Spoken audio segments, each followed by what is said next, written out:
Yes bro, I know you've been waiting for this. The legend is back. So go ahead, smash that like button and drop a comment asking for part 2, because this right here is Solo Leveling Season 2. Alright, no more stalling, let's dive straight into the content. By morning, Sung Jinwoo receives a call from his sister, Jaina. Noticing his sleepy voice, she's surprised to find him still in bed. She reminds him about the parent-teacher meeting scheduled for that afternoon. Startled by the reminder, Jinwoo jumps out of bed, realizing he had completely forgotten about it. Without wasting time, he rushes to the school. When Jinwoo arrives, Gina is stunned. She barely recognizes her brother. His new appearance is striking, stylish, and completely transformed. She can't help but marvel at how much he has changed. Meanwhile, a group of nearby girls can't take their eyes off, clearly impressed. The man's got it all going on. Seeing the attention he's getting, Gina jokingly suggests introducing him to one of her friends, since he's still single. Jinwoo responds by playfully pulling her cheek and telling her to hush. After their sibling banter, they head to the teacher's office. In the office, Jinwoo meets with Gina's teacher, who provides glowing feedback about her. She describes Gina as an intelligent, polite, and exemplary student who sets a standard for her peers. The teacher expresses her pride in having Gina as a student. Additionally, she shares the exciting news that Gina performed exceptionally well in the mock exams, positioning her for a future in medical school. However, she advises Jinwoo not to pressure his sister too much, as it might weigh on her. Before concluding, the teacher requests permission to ask Jinwoo a question. When he agrees, she brings up a hypothetical scenario. What if Gina awakened as a hunter? Would he allow her to pursue a career as one? Without hesitation, Jinwoo firmly replies that he would never allow it. After hearing his response, the teacher thanks him and makes one final request before Jinwoo leaves the room. Later, Jinwoo meets with Song-yi and shows her a picture of Gina, asking if she recognizes his sister. Song-yi confirms that she knows Gina and also remembers Jinwoo. However, she quickly states that she has no intention of returning to school, regardless of what her teacher might have said. Her focus is on living as a hunter. Jinwoo, concerned, reminds her that she's a rank E hunter, meaning she can't rely on this career to sustain herself. Even though she earned some money from her last party, it's no guarantee that she'll be able to make a stable living as a hunter. Noticing that Jinwoo was giving her a lecture, Song-yi quickly snaps at him, telling him to back off since he's just a rank E too. Realizing she's misunderstanding his intentions, Jinwoo clarifies that he's not trying to make her give up on her dream. Instead, he asks her to come along with him for a moment. Meanwhile, at the airport, Hwang is greeted by a member of the Hunter Association. The man casually asks how long Hwang plans to stay in the country. Hwang bluntly states that he doesn't intend to stay long. He's not a fan of the place. Sensing Hwang's hostility toward returning to the country he once left, the man asks if he's really there just to meet those two individuals from before. Brushing off the inquiry, Hwang silences him, making it clear that his intentions are crystal clear. His plan is simple: take out the rank E first, then go after the rank D. He then turns to the association member and asks if he intends to interfere. The man reassures Hwang that he's only there to do his job. Satisfied, Hwang smirks and continues on his way, already itching for a fight. Elsewhere, two guild leaders are locked in a heated discussion about the recently discovered winged monsters. Determined to get to the bottom of it,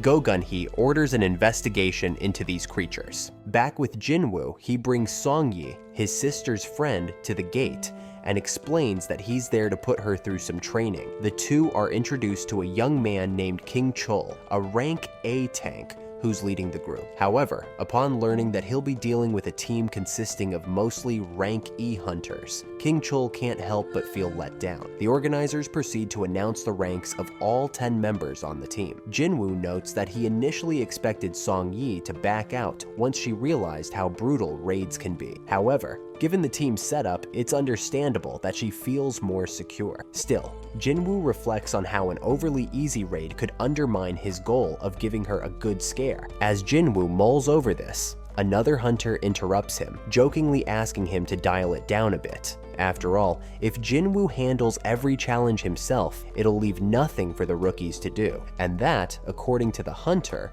would defeat the whole purpose of their training. As soon as the group enters the portal, they're hit with an unexpected and ominous event. A mysterious phenomenon known as the Red Gate appears out of nowhere. Hearing about this, Bayek decides to head to the scene immediately. Meanwhile, Jinwoo, realizing how dire the situation is becoming, tries to grab Song Yi and get her out of there. Unfortunately, he's unable to leave. Jinwoo urgently instructs those outside the portal to call for help as quickly as possible. Moments later, the group finds themselves transported to an unfamiliar place covered entirely in ice. Confused, Song Yi asks what this red gate is. Jinwoo explains that entering such gates isolates the group inside a dungeon disconnected from the outside world. The only way out is to defeat the dungeon boss, or endure a dungeon break, neither of which guarantees an easy escape. As Jinwoo is explaining, the ground trembles, and suddenly, a member of their group is struck by an arrow fired by an ice elf. Jinwoo reacts instantly, catching another arrow that was aimed directly at Song Yi, saving her just in time. King, the group's rank A-Tang, steps in to remind everyone that they're not dealing with a regular dungeon. He warns that the enemies ahead are rank B or higher, meaning they'll need to rely on their strongest hunters to survive. King emphasizes that even he isn't strong enough to take on such powerful foes alone. He proposes splitting into two groups, calling on anyone ranked C or above to join him for the main assault. His reasoning is simple. They might be stuck in this dungeon for months, and he refuses to carry any dead weight. One of the stronger hunters, however, decides to stay with the lower ranked members. She's made up her mind after witnessing the recent attack, wanting to protect the weaker members. King doesn't stop her, but he mockingly calls her an idiot for feeling sorry for the others. The truth, however, is that she has a different reason. She's noticed something unique about Jinwoo. After all, he managed to detect and stop the arrow, a feat even King couldn't accomplish in time. Approaching Jinwoo, she silently wonders if he's secretly a rank A, or perhaps even higher, thinking there's no way he's truly a rank A. While King takes his group toward an open field, Jinwoo and the remaining hunters move through the forest. As they advance, they notice deep claw marks on the trees, a clear sign that they've entered the territory of Ice Bear. Concerned, the mage who chose to stay with Jinwoo suggests they leave the area immediately, fearing an encounter with these dangerous creatures. But Sung quickly reassures everyone, explaining that they don't need to fear the ice bears as much as the ice elves. He points out that the elves are far more dangerous due to their intelligence. Since they're in the ice bears' territory, they're unlikely to encounter any elves, making the bears their only concern. As the temperature begins to drop, Sung pulls several coats out of his inventory, leaving the group stunned. Even high-ranking hunters usually can't carry as many items as Sung seems to have at his disposal. Once again, Song Yi asks him directly what he really is. Sung brushes off the question, stating that he's simply doing his duty to protect her, especially since he's the one who brought her into this situation. While his actions are clearly for her benefit, Sung makes it clear to Song Yi and the rest of the group not to ask him too many questions or make demands of him. In the middle of their conversation,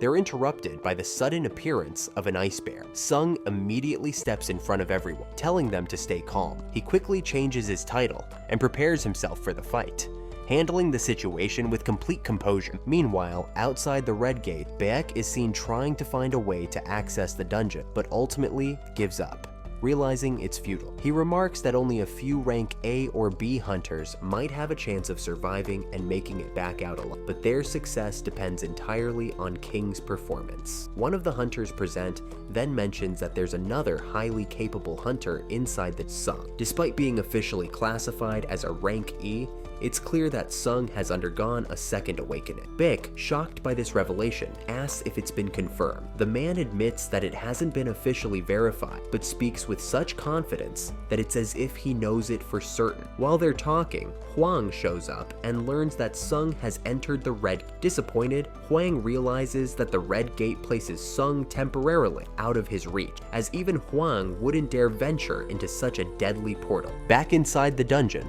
Sung single-handedly takes down multiple ice bears, leaving the group completely awestruck. Afterward, they take a break for lunch, eating meat from the defeated bears while speculating about Sung's true identity. As the group rests, Sung goes back to fighting the bears, but this time, he summons his shadow army to assist him. Despite the army consuming a significant amount of his mana, they swiftly destroy all the bears, even returning stronger after being taken down themselves. Watching his army in action, Sung is impressed by their overwhelming power, confirming just how effective his shadow army can be in combat. As the battle continues, Sung and his group encounter the leader of the ice bears. The massive creature immediately destroys Sung's shadow army, leaving his mana completely drained. The only one left standing is Igris. Sung commands Igris to engage, and the knight obeys, clashing with the bear effortlessly. Igris delivers a series of precise strikes, slashing the bear's arms and even cutting into its leg, forcing it to kneel. Realizing it has no strength left and its end is near, the bear summons the last remnants of its power for a final attack. But before it can act,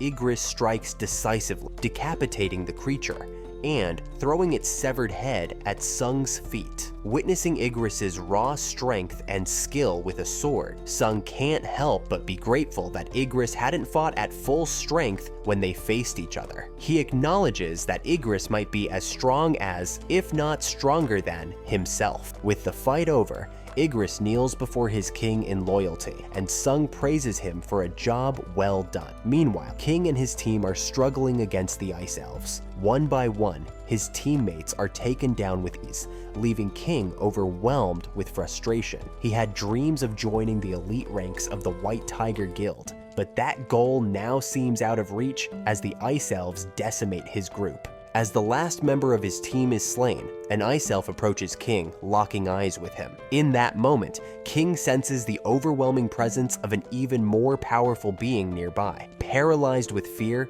he abandons everything and flees in desperation. Watching the chaos unfold from atop a mountain, the leader of the Ice Elves observes with a sadistic grin, satisfied that everything is going according to plan. After the intense battle with the Ice Bears, Sung methodically collects new shadows for his arsenal, further expanding his power. Meanwhile, outside the Red Gate, Huang questions how long Sung has been inside. One of the men nearby informs him it's been only 3 hours. Hearing this, Huang scoffs and suggests Sung is already dead. Frustrated, he turns to leave, complaining about wasting his time on a pointless trip. However, just before he departs entirely, Huang recalls that Sung isn't part of the White Tiger Guild. He demands to know from the operation leader why Sung was allowed to accompany the raid team. The leader explains that Sung is a friend who showed interest in the C-rank gate, so he didn't see any harm in letting him join. Huang, unimpressed by the explanation, grabs the man by the throat, accusing him of negligence.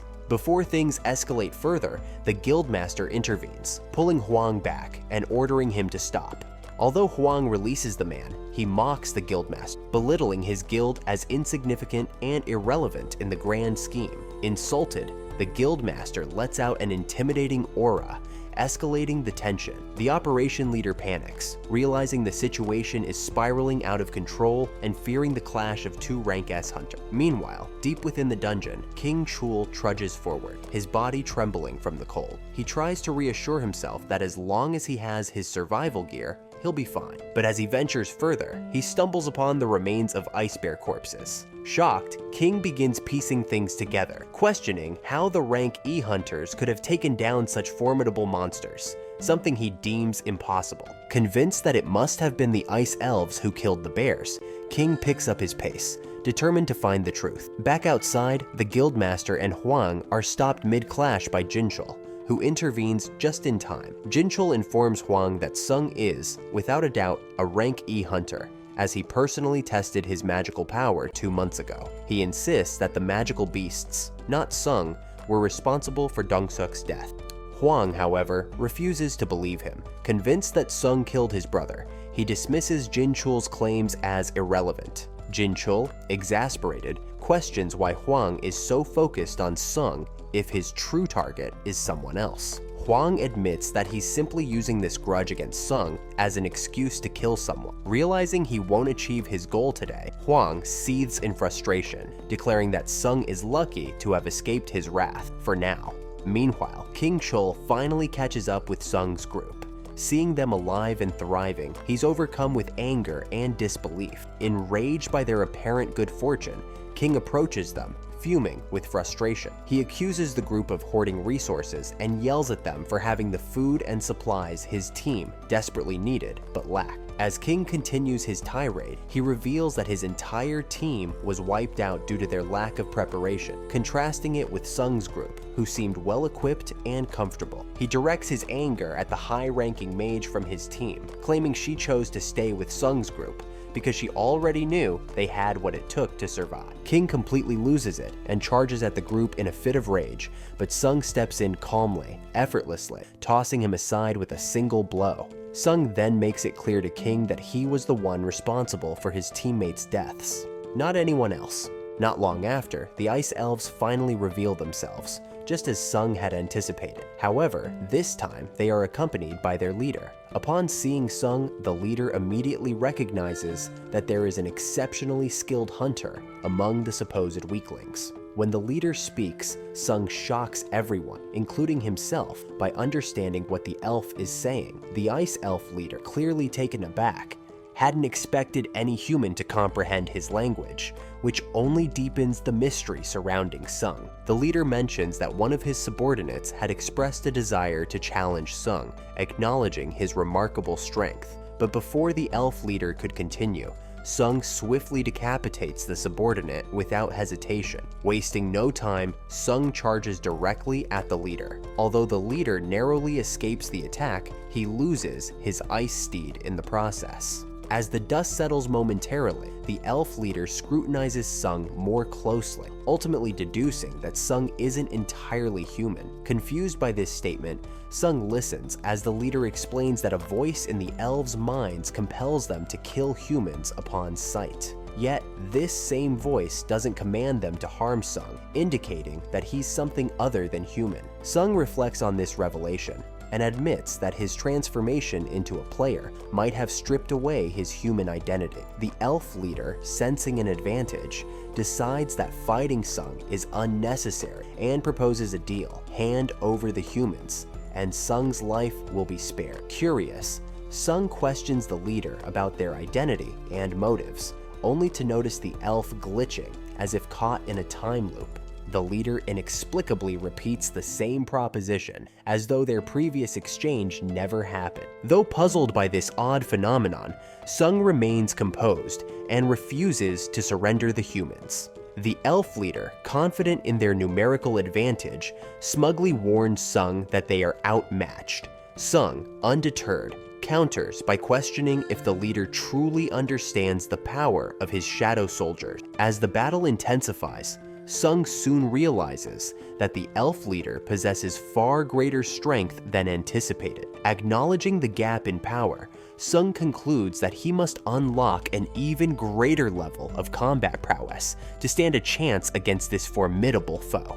As the battle intensifies, the elf leader finally introduces himself as Baruka. With the names exchanged, the fight between Baruka and Sung kicks off once again. This time, Sung's relentless attacks push Baruka to the brink, making the elf start to sweat nervously, though he seems to enjoy the thrill of the fight. Out of nowhere, Sung's mages launch a massive fireball at Baruka, hitting him square on. Despite the powerful attack, Baruka emerges from the flames and immediately counters, charging towards Sung. Meanwhile, King regains consciousness and, fueled by rage and humiliation from his earlier defeat, also attempts to attack Sung. Surrounded and outnumbered, Sung calmly summons Igris. The Shadow Knight strikes with his frost sword, creating a dense cloud of smoke that blinds the enemies. Using this opportunity, Igris lands a surprise blow on King, who realizes in his final moments that Sung hadn't even moved from his spot. Sung had anticipated Igris's actions perfectly and didn't need to lift a finger. After King falls,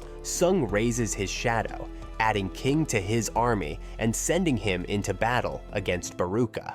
As the combat continues, Baruka becomes even more intrigued, charging at Iron, one of Sung's shadow soldiers. Meanwhile, the remaining humans, including Song Yi, take cover behind trees, anxiously watching the clash from afar. Song Yi wonders aloud if this is how hunters always fight, brutal, chaotic, and larger than life. Baruka, growing more excited, taunts that one man alone isn't enough to satisfy his hunger for battle. Sung, ever composed, signals Igris to join the fray. Together, they press the attack, landing blows that Baruka manages to block just in time to protect his vital points. Confident in his skills, Baruka begins boasting about his performance, believing he's turning the tide. However, Sung cuts his gloating short, pointing out that Baruka's fellow elves didn't share his fortune. Looking over his shoulder, Baruka is horrified to see all his comrades lying dead. Despite this, the elf leader refuses to back down.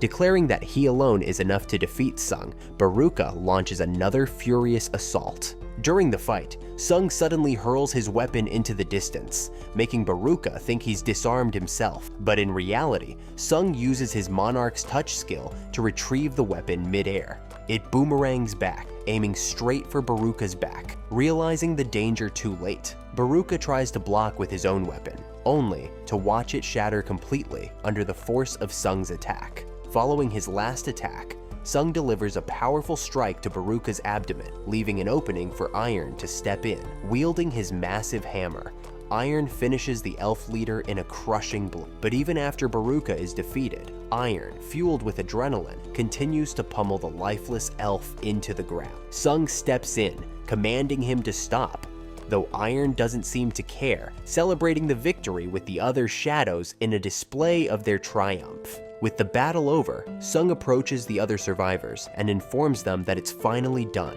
Relief washes over the group, and their faces light up, knowing they'll soon return home. As the portal begins to open, Baek can be seen outside, engaged in a heated discussion with a White Tiger Guild executive about their decision to stay by the portal until sunrise. Suddenly, the surviving hunters emerge from the portal, and Baek immediately assumes that King must be among them, believing him to be the hero who saved everyone. However, his hopeful assumption is shattered as he realizes King didn't make it back. Baek is left stunned, questioning why only low-rank hunters returned alive. Suspicions arise in his mind that something unusual must have happened inside the portal. Meanwhile, Sung casually starts to leave, but Baek steps in to stop him, demanding answers. With so many of his guild members dead, Baek insists on speaking with Sung before he leaves. Sung, visibly exhausted, brushes him off, stating that he's too tired to talk, and suggesting Baek direct his questions to the other guild members. Frustrated by Sung's nonchalant attitude, Baek grabs his shoulder and insists on a proper explanation. With 6 of his team members missing, Baek demands to know what happened. Sung, visibly annoyed, shoots Baek a sharp glare and firmly reminds him that he saved 2 of his guild members, implying that Baek's first words should have been words of gratitude. Baek, taken aback by Sung's audacity and defiance, quickly apologizes for his rudeness, allowing Sung to leave. Despite the apology, Baek's curiosity about Sung only grows. Turning to Park, he questions what's going on with the young hunter. Park, however, admits she has no idea, noting that Sung's demeanor changed drastically after defeating the portal's boss.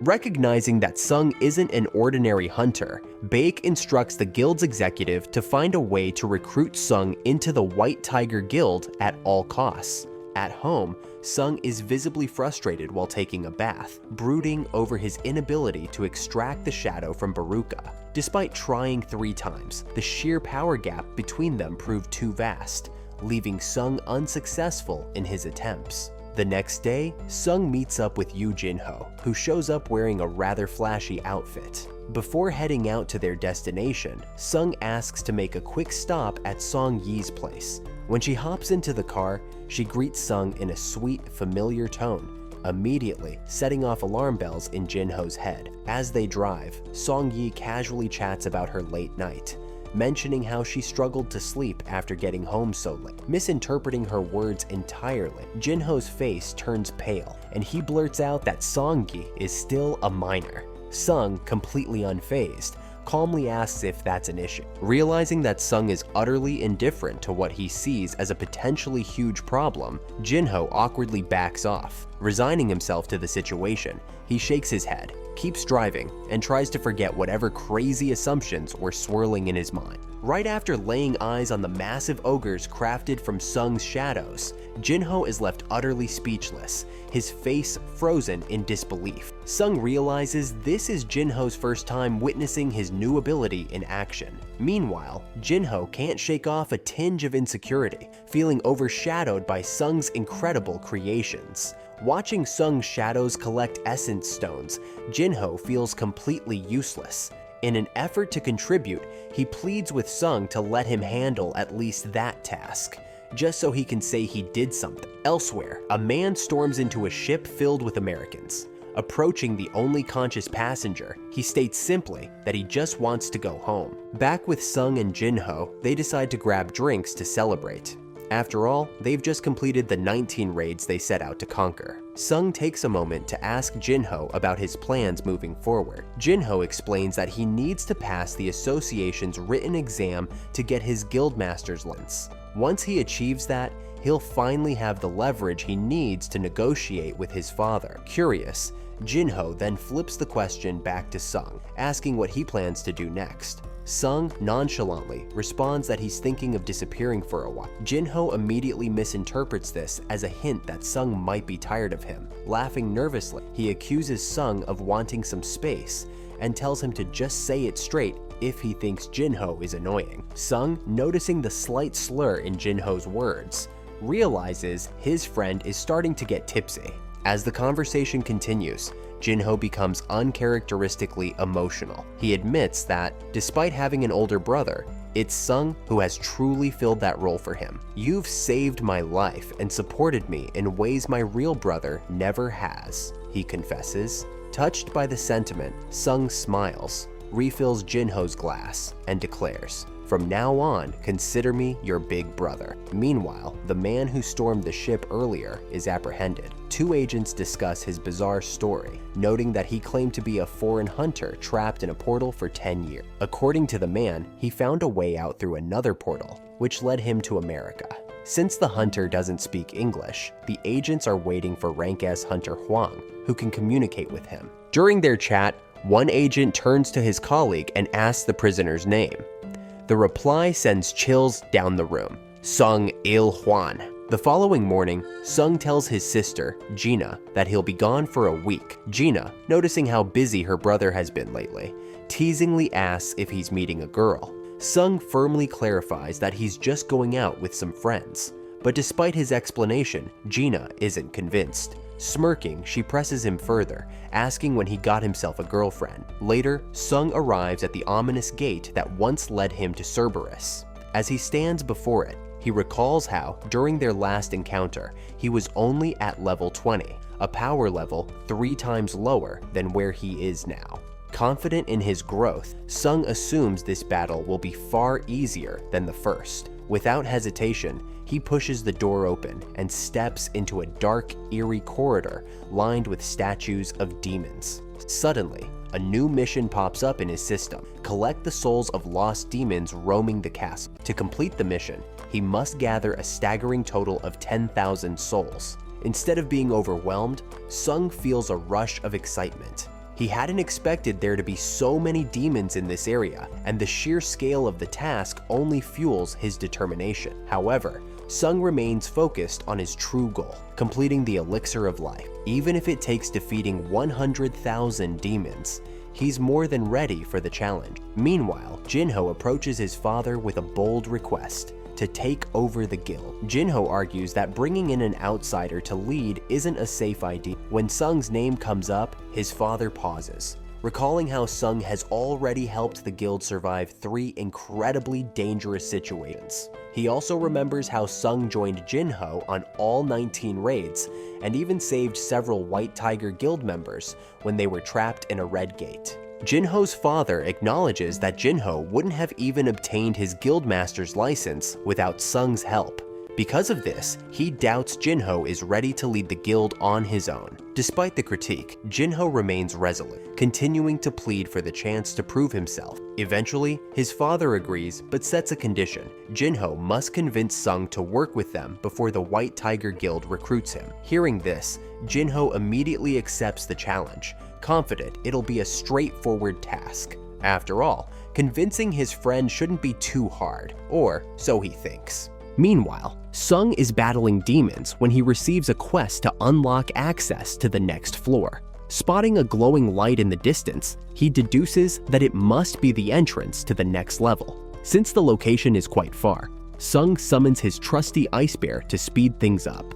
Charging through the battlefield, the bear crushes enemies effortlessly, as if they're mere obstacles. Impressed by its strength, Sung decides to name it Tank, perfectly fitting its personality. Elsewhere, Hai-In recalls a conversation with Choi about the flying ants. Choi had suggested keeping the reports about these ants confidential instead of going public. Hai-In questions his reasoning, to which Choi explains that he's merely following the association's orders. Making these details public would only incite mass panic. Instead, Choi argues they should focus their efforts on becoming the strongest guild in the country, which will position them for even greater expansion.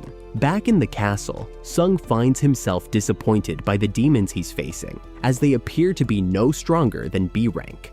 Nevertheless, he continues cutting down the necessary number of demons to progress to the next floor. While advancing, Sung notes that the castle has a total of 100 floors, sparking his curiosity about just how much stronger he'll become by the time he reaches the top.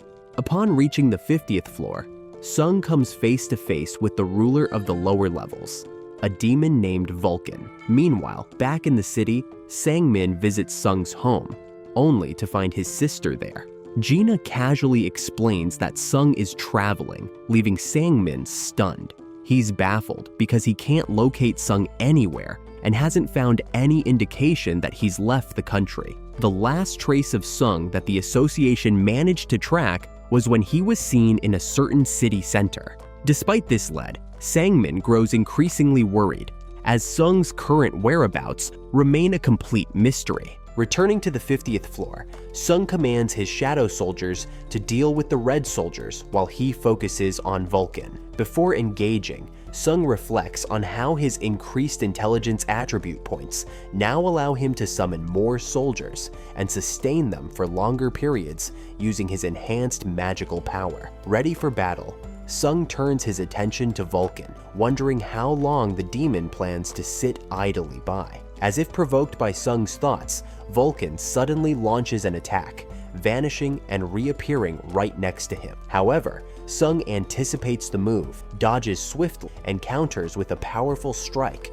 sending Vulcan flying across the battlefield. Sung remarks that he might have gone overboard with his last attack, admitting he put too many points into his strength attribute. However, Vulcan quickly recovers, launching relentless attacks on Sung. Despite his heavy build, Vulcan's agility catches Sung off guard. Seeing an opening, Sung retaliates, but Vulcan counters his moves with near-perfect precision, almost as if predicting Sung's actions. Sung realizes that he's in trouble if he can't slow the demon down, and is stunned by Vulcan's speed, given his massive size. Sung devises a strategy. Spotting a broken building nearby, he climbs to the top, luring Vulcan to charge headfirst into the structure. As Vulcan crashes into the rubble, momentarily disoriented, Sung seizes the opportunity. With his blade in hand, he lands a decisive blow, slicing through Vulcan's neck and finally putting the demon down for good. Meanwhile,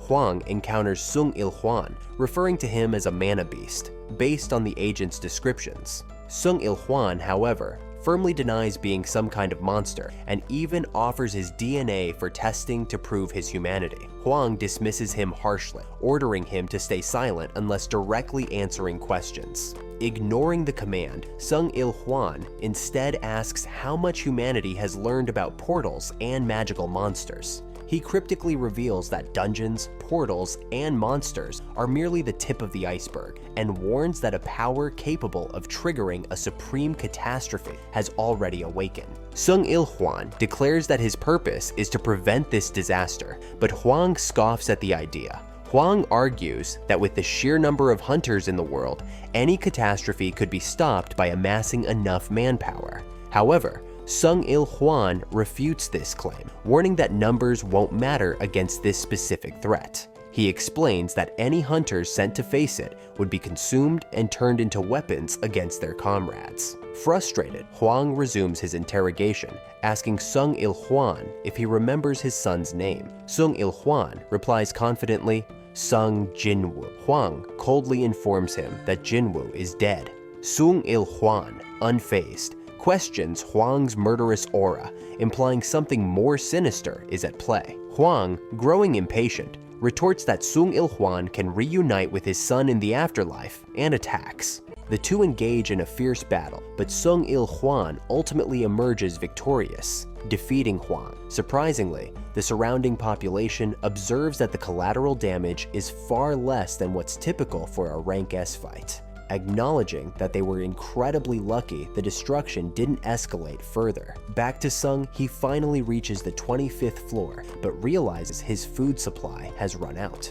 Deciding to take a break from his journey, he reviews the loot he's gathered from the bosses. Among the items, he notes he's already secured 2 of the ingredients needed to craft the elixir of life. Sung assumes the final ingredient must be held by the last boss. Aside from these items, he also received an unusual key. However, it lacks any description, leaving him clueless about when or where it should be used. Reflecting on his progress, Sung remarks that defeating Vulcan granted him a fragment of the World Tree, and taking down Metis on the 75th floor rewarded him with spring water. With these, he's edging closer to fulfilling his ultimate goal of awakening his mother. Determined, Sung tells himself that next time he steps into the dungeon, he will finish what he started and achieve his mission. And that wraps up episode 3. If you enjoyed it, make sure to smash that like button and let me know your thoughts in the comments. I'll catch you in the next video. See you soon.